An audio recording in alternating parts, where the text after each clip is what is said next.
میرا رب کسی کو بیمار کرتا ہے تو دو فرشتوں کو بھیجتا ہے، جاؤ میرے بندے کی تیمارداری کر کے۔ اللہ اکبر، خود رب بھیجتا ہے، جاؤ میرے بندے کی۔ تو مجھے بتائیے جب اللہ بھیجے تو پھر تندرست خوش نصیب ہوا کہ بیمار؟ جی تندرست پھر خوش نصیب کون ہوا؟ میرے نبی پاک صلی اللہ علیہ وسلم نے فرمایا رب دو فرشتے بھیجتا ہے، فرماتا ہے پتہ کر کے آؤ میرے بندے کا اس کا کیا حال ہے، حالانکہ اللہ سارا ہی جانتا ہے۔ فرشتے آتے ہیں، واپس جاتے ہیں، رب کریم پوچھتے ہیں بتاؤ میرا بندہ کیا کہتا تھا؟ اللہ تجھے سارا ہی پتا ہے، پر ہم سے پوچھتے تو بتا دیتے ہیں، مجھے کہتا تھا کہ میں اپنی رب کی رضا پہ بڑا ہی راضی ہوں، وہ تیری حمد کر رہا تھا، تیری تعریف کر رہا تھا، تیرا شکر کر رہا تھا، تیرے لیے کلمات حمد بیان کر رہا تھا۔ تو میرے نبی پاک علیہ السلام فرماتے ہیں، اللہ فرشتوں سے فرماتا ہے سنو پھر، اگر میں اپنے بندے کو اس بیماری میں شفا دوں گا تو اس تندرستی سے زیادہ اچھی تندرستی دوں گا جو پہلے اسے عطا کی، پہلے سے اچھی صحت دوں گا، اور اگر اسے اس بیماری میں موت دوں گا تو پھر مرتے ہی اس کے لیے میں جنت کا فیصلہ فرما دوں۔ بھائی جب تو راضی بالرضا رہتا ہے، راضی بالرضا، بڑی سادی سی بات ہے بھائی، آپ گھر گئے روٹی مانگی تو اگر کسی نے کہا نا کہ اتنی تھکاوٹ ہے ٹائم پہ آیا کریں اس وقت، تو روٹی تو وہ بھی مل گئی پر اس میں لذت ہے، وہ سکون نہیں، وہ سکون نہیں۔ میری اماں جی سالن پکا کے رکھ لیتی تھی تو روٹی جب بھی کوئی مانگتا تھا تو تازی بنا کے دیتی، ان کی طبیعت تھی، تو میں اکثر ان سے کہتا کہ اماں جی پکا کے رکھ دیا کرو، کہتے تمہیں خوشی نہیں ہوتی جب تمہاری اماں تازی پکا کے دیتی ہے؟ خوشی ہوتی ہے، طبیعت میں خوشی ہوتی ہے، ان کا مزاج تھا، ذوق تھا، تو ہم سمجھتے تھے یار یہ بڑی سعادت کی بات۔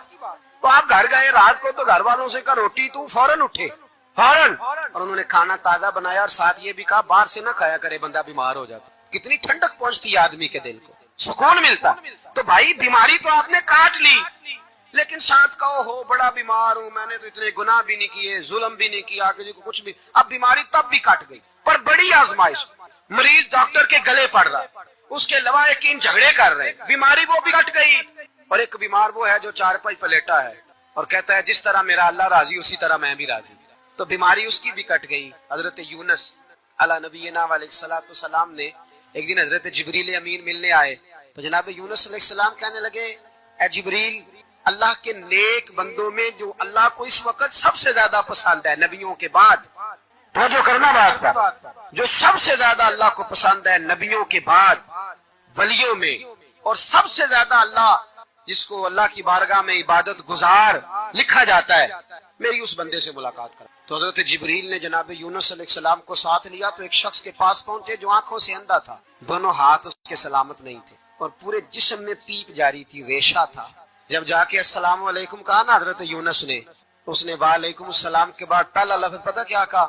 اس نے کہا یا اللہ تیرا شکر، یا اللہ تیرا، آپ بھی ادا کریں اللہ کا شکر، یا اللہ تیرا، اللہ تیرا شکر ہے۔ حضرت یونس علیہ السلام کہنے لگے تو شروع سے اس طرح کا ہے، نابینا بھی اور ہاتھوں سے معذور بھی اور سارا جسم شروع سے؟ تو بڑے خوبصورت لفظ اس بیمار نے کہے، کہنے لگے نہیں حضور میں بالکل ٹھیک ٹھاک تھا، جب تک میرے رب نے چاہا کہ یہ دنیا کو دیکھے تو تب تک اس نے مجھے آنکھیں، اور جب اس نے چاہا کہ اب اس کا دیکھنا بہتر نہیں تو اس نے واپس لے لی۔ تو یا اللہ تیرا شکر ہے، اللہ تیرا شکر ہے۔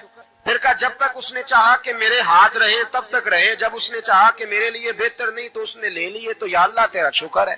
جب تک اس نے چاہا کہ میرا جسم صحیح و سلامت رہے تو رہا، اور جب اس نے چاہا کہ میرے لیے بہتر نہیں تو مجھے بیمار کر دیا، تو یا اللہ تیرا شکر ہے۔ تو حضرت یونس علیہ السلام کہنے لگے جبریل واقعی یہ اللہ کا سب سے زیادہ شکر گزار بندہ ہے، سب سے زیادہ عبادت گزار بندہ ہے، سب سے زیادہ۔ میرے نبی پاک علیہ السلام نے فرمایا میرا مومن ہر حال میں نفع میں ہے، نعمت ملے تو شکر کر کے نفع، مصیبت آئے تو صبر کر کے نفع، اپنی زندگی میں تحمل، بردباری، علم پیدا کر، حوصلہ پیدا کر۔ ہر آنے جانے والے شخص کے مزاج کے مطابق اسے نہ ملے، اپنا مزاج صحیح رکھے، اپنی طبیعت کے مطابق اپنے ماحول کو برقرار رکھے۔ علم کے ساتھ گزارا کرو گے تو رشتہ داروں سے بھی بنی رہے گی، دوستوں سے بھی بنی رہے گی، ہر ایک سے تعلق رہے گا، اور اگر آپ کے اندر یہ حوصلہ نہیں تو پھر سارے معاملات پریشانی کا شکار ہو جائیں گے۔ دوستو، بزرگوں اور بھائیوں، انسان معاشرے میں جب جنم لیتا ہے، پیدا ہوتا ہے، اور پھر وہ اپنی عمر کے منازل طے کرتا ہے، بہت سارے لوگوں سے اس کا سابقہ پڑتا ہے، بہت سارے لوگوں سے اس کا واسطہ پڑتا ہے۔ بچپن سے لے کر تا وقت انتقال وہ جتنے لوگوں سے ملتا ہے، جتنے لوگوں کے ساتھ وقت گزارتا ہے، ان تمام کی شخصیات اس پر کچھ نہ کچھ اثر چھوڑتی۔ جو بالکل غیر جاندار چیزیں ہیں نا. آپ سمندر کے کنارے بیٹھ جائیں تو آپ کے جسم کو خنکی محسوس ہوگی، ٹھنڈک پہنچے، اور آپ آگ کے پاس بیٹھ جائیں گے تو وجود حرارت محسوس کرے گا.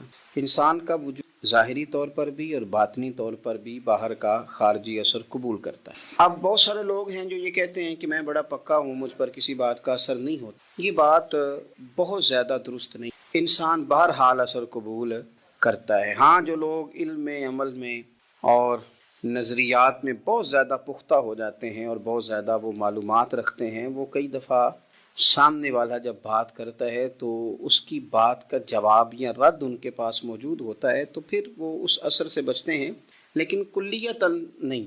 بہرحال کچھ نہ کچھ اثرات عام لوگوں پر، میں کہہ چکا ہوں کہ جو اسپیشلسٹ لوگ ہیں کسی بھی معاملے میں وہ تو بچ جاتے ہیں، لیکن عام لوگ بہرحال اثر قبول کر لیتے ہیں.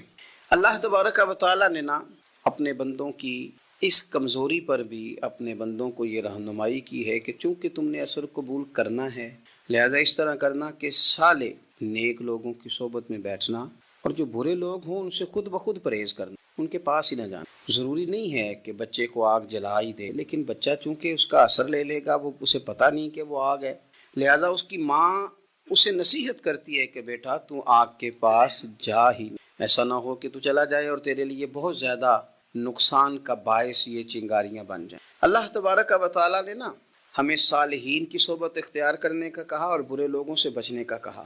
اور اگر قرآن مجید کی زبان میں سادہ ترجمہ کیا جائے تو ایک قوم کے پاس بیٹھنے کو کہا اور 2 مرتبہ پرہیز کا کہا. صراط الذین انعمت علیہم، ان لوگوں کے رستوں پہ چلو جو انعام، وہ ایک گروہ بتا، اور غیر المغضوب علیہم ولا الضالین، ان سے بچو جن پر غضب ہوا اور وہ جو رستے سے بھٹک گئے، گمراہ ہو گئے. پرہیز کی باری آئی تو 2 لوگ بتائے، بھٹکے ہوئے سے بھی بچنا اور جو فضل والے نہ ہوں، غضب والے ہوں، ان سے بھی بچنا. تو صالح صحبت، اچھی صحبت، نیک لوگوں کے ساتھ اٹھنا بیٹھنا. قرآن مجید کی سورہ توبہ میں اللہ کریم ارشاد فرماتے ہیں والمؤمنون والمؤمنات بعضهم اولیاء بعض، مومن مرد اور مومن عورتیں ایک دوسرے کے مددگار دوست ہیں، مددگار ہیں. کیا مدد کرتے ہیں؟ وہ مالی مدد کرتے ہیں، ان کو معاشی طور پر سپورٹ کرتے ہیں؟ نہیں. ارشاد فرمایا یأمرون بالمعروف وینہون عن المنکر، وہ نا بھلائی کا حکم دیتے ہیں اور برائی سے منع کرتے ہیں. یہ والی مدد کرتے ہیں ایک دوسرے کی، یہ مومنوں کا کمال ہے. اور پھر وَيُقِيمُونَ الصَّلَاةَ وَيُؤْتُونَ الزَّكَاةَ، وہ نماز صحیح زکوٰۃ کرتے ہیں اور زکوٰۃ بھی ٹھیک ادا کرتے ہیں. وَيُطِيعُونَ اللَّهَ وَرَسُولَهُ، اللہ کی بھی اطاعت کرتے ہیں اور اللہ کے رسول کی بھی. ان کی مدد یہ ہے ایک دوسرے کے لیے کہ وہ بھلائی کا حکم دیتے ہیں، برائی سے منع کرتے ہیں، مل کے نمازیں پڑھتے ہیں، زکوٰۃ ادا کرتے ہیں، اللہ اور اس کے رسول کی اطاعت کرتے ہیں. فرمایا اولئک سیرحمہم اللہ. قربان، کیا انداز کریمانہ ہے رب کریم کا.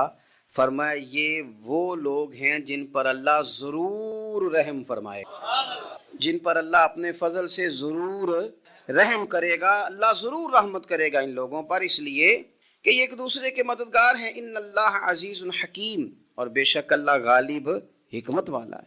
ایک دوسرے کی مدد خیر کے کاموں میں کرنی. نبی کریم صلی اللہ تعالی علیہ وسلم نے فرمایا کہ اپنے بھائی کے مددگار بن جاؤ، چاہے وہ ظالم ہو یا مظلوم. فوری طور پر انسانی ذہن میں سوال اٹھتا ہے کہ یا رسول اللہ صلی اللہ تعالی علیہ وسلم، یہ مظلوم کی مدد تو سمجھ میں آتی ہے، ظالم کی مدد کیسے کریں؟ تو اللہ کے حبیب علیہ السلام دیکھیں کتنا نفسیات کے قریب، کتنا آسان کر کے، کتنا انسانی سطح جس کو بڑی جلدی قبول کرے، اس طرح حضور نصیحت فرماتے یا رسول اللہ صلی اللہ تعالی علیہ وسلم یہ بھلا ظالم کی مدد کیسے کریں؟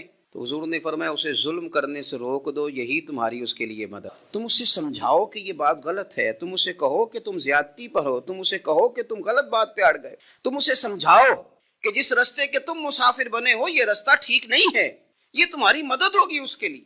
تم اپنے دوست کو، بھائی کو، عزیز کو، رشتہ دار کو قائل کرو کہ وہ غلط کام نہ کرے، یہ تمہاری مدد ہے اس کے لیے. تم مددگار بن گئے اپنے اس بھائی کے. اچھے لوگوں کی صحبت، اچھے لوگوں کے پاس اٹھنا بیٹھنا. آج کل اس کا ترجمہ اور بھی کیا جا سکتا ہے کہ اچھے لوگوں کو سننا، اچھے لوگوں کی بات پر توجہ. ہمارا نا ایک مزاج ہے ذائقہ بدلنے، یعنی یہ طبیعت بڑی انوکھی ہے لوگوں کی. کہتے ہیں یہ تو بات روز سنتے ہیں، کوئی انوکھی بات نہ سنیں. اس چہرے کو تو روز دیکھتے ہیں، کوئی انوکھا چہرہ نہ دیکھیں. لیکن درویش کیا کہتے ہیں؟ کہتے ہیں پاہویں سونے ملن ہزارہ.